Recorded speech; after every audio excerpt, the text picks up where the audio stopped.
Hello friends, welcome back again. So in this tutorial we're talking about the multiple inheritance. So what is the multiple inheritance? Multiple inheritance are data by inheritance in which a child class can inherit the property of its parent class to parent class. That is called as multiple inheritance. You can see in the diagram that in the flowchart that class A and class B is the same level of classes. They are not connected to each other with any inheritance. They are individual classes, and the class C are able to inherit the property of class A and class B, and it can do some processing from the data to the data from class A and class B, whatever it is. But if they are able to do this type of inheritance and able to access data using this method, is called as multiple inheritance. In multiple inheritance we have two parent classes, both are same level and both are individual, and if the child class they have a one child class, the common child class, that is class C, and that class able to inherit the class A as well as class B. So I wrote the syntax here. You can see that is highlighted. Class C, then we have a scope resolution public A and public B. So if we want to inherit the class, 2 classes, 3 classes, or 4 classes, 5 classes, there are number of same level of classes that the child class can access it. So we have to use comma to show number of classes. Let us suppose if we have a 3 or 4 classes that the class C can inherit in the multiple inheritance, so we have to use public A, comma public C, comma public D, comma public E. So we have to write like this. Okay, so here I did some mistake. So there is not class B, so there is a class C, there should be class B. Okay, so A, B, D, E, whatever the parent class is, it can access it. Okay, I hope you will understand the method, you understand the logic that what is multiple inheritance and how we have to implement it. Let's move on our IDE so we can able to do this practical. So here what we have to do, we have to create 2 classes. So I create first class here, class A. Okay, so this is my class A, so I want to create class B. So I want to create class C which inherit both the classes. So scope resolution public class A, comma public class B.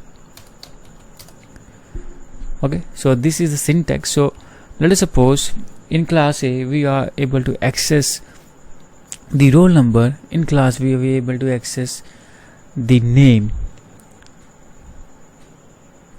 in class C we are create their own data type, that is class, that we implement the same example we implement in the multi-level inheritance. But there is a multi-level inheritance, and we did like this, but in this we are do the same method in the same example but the different method using multiple. Okay, so class A has its own data types, and it will take the input of roll number, then class B take the input for name, and class C take the input of class instant in which he studied on that particular he or she studied. Okay, so class C have their own data type and own function, but they have to access the name as well as roll number which is mentioned in the class B, A and B. So if they are if class C inherit the A and B, so it can able to access it. So you can see the symbol here, this is extended and this is extended because class C are able to access it, and he has the right to access it because it is a child class. Okay, so we have to create their data type protected. So roll number, this is the data type for this class, so we use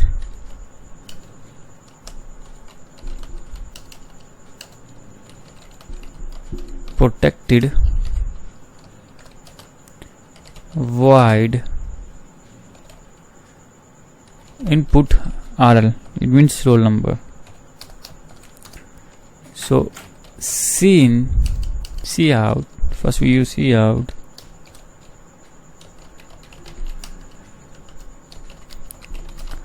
Enter the roll number. Okay, so we use /n here.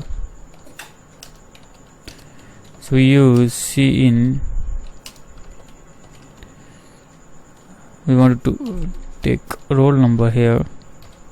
Okay, so we did this in class A.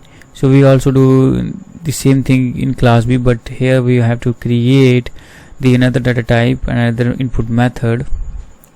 Okay, so here I forgot to type data type, so I type int. So that's why it give me some errors, shows me highlights that you are missing something.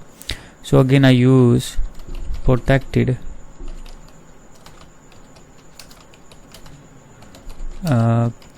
char nm for name. So I use array here, so name can take 20 characters. Okay, so I use also protected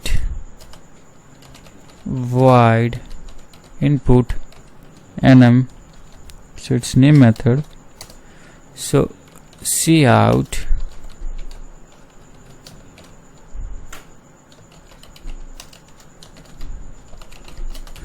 enter the name /n. So we use cn here. What do we have to type? nm. So these two classes, they have own data types as well as the own method. If we talk about the class A, has roll number and input rl method, so it can access by just child class. You know the access modifier protected public, protected only accessible by its child class, not outside the classes. Okay, only the child has a right to access these classes.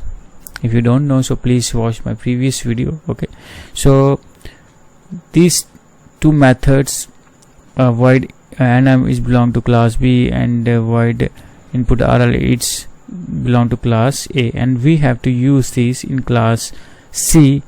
Okay, so I have to create its own. So right now I use int because it is a private data type. There is no other class that are able to access it, so that's why I make it private. So that's why I use just int. If you're not able to access, I use any access specifier, so it means it by default private. Okay, so I use class, okay, int cl, it means class in which standard he or she is studying right now.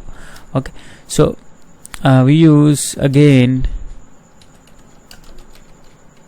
protected, okay,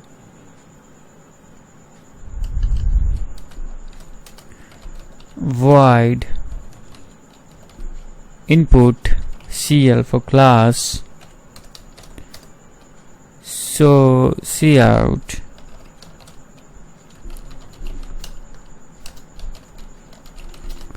enter the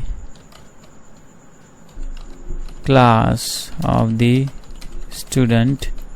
So we use /n here, we use cn and input here. Okay,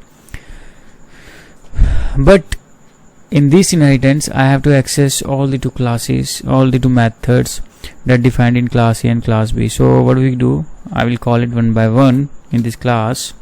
Okay, so first is input rl. If they are inherited, it will not give you any error. Okay, input nm, it can access it. Okay, so I create another method for display because these belong to input. So I use protected void output or display, whatever the name you want to give it. So I type cout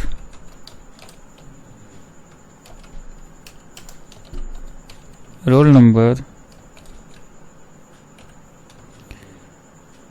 So first I use /n in the start, give me the new line, this result in the new line. So roll number stored in which variable? Roll number. Then I use name, so again I use /n new line here. So it is stored in nm. Then we use /n here and class, and this is stored in C. Okay, so this is complete, and we will create the object. Okay, we will create the object here. So our object is, we first declare our class, then I create the object C. So C can access what? Nothing. I in the start explain you protect is used for only child classes. If you want it will be accessible outside the class, you have to use public. Okay, so I am able to use public here. I type the public here, so we can able to access outside the class C. So whenever I type C dot, so it give me the methods that I can access it.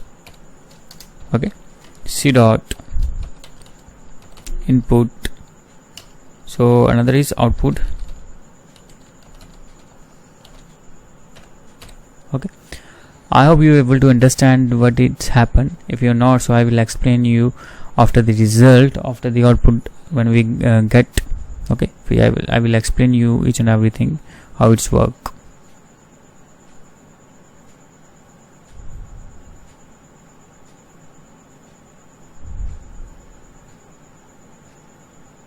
So again I run this. It's a little error. Okay, so our program is compiled. We didn't have any error, so I want to show you the output here. So enter the roll number. So roll number is 456. Enter the name is Sun Shah. Enter the class. So class is 12th class or 12th standard. So you got the roll number, name and class. Okay, we didn't use anything, we just use or create the object of class, and we can access the class methods, and that's all. And we will get each and everything that we entered in class A and class B. How it's happened, I will explain you. Okay, let's move on top. First we talk about the word main. Okay, so when we create the object, when we use this C dot input, what happened? It goes here. Okay, so you got first method, that is int rl. So it is not here, so it's fetched from its parent class. You go upward and find out that where it is this method. Okay, so it goes up and it got it into the class A. Okay, this is, so again it got this line and entered this here. Okay, so we can put the input, whatever the input we took from the keyboard, we put it into this roll number variable, and this happened here. Okay, so it read this method, this is in the class C, so it came back and it read this input nm. So it again try to find that this is within the class. It is not in the class, it's move forward, it is not in the A, so it is in the B. So it use this method, access this method, and type the first line, enter the name, and we got this line, and then we type the Sansha, and it is in the nm variable. So what is the another line in the method of CL, that is cout, the student. It type the student line here, enter the class of the student, and we input the value into the CL variable. So next one is C dot output. So it has to execute or call the output method. So it call this and it can access the roll number and name and CL. Try to understand RL, roll number and name and class. This is the variable of class A and B, and we are able to access it because this is with the help of inheritance. And as well as we also mentioned here that our variables will be accessible to our child class because we use protected methods here. Okay, I hope that you will understand what is multiple inheritance and how you have to implement it. Okay, thanks for watching this.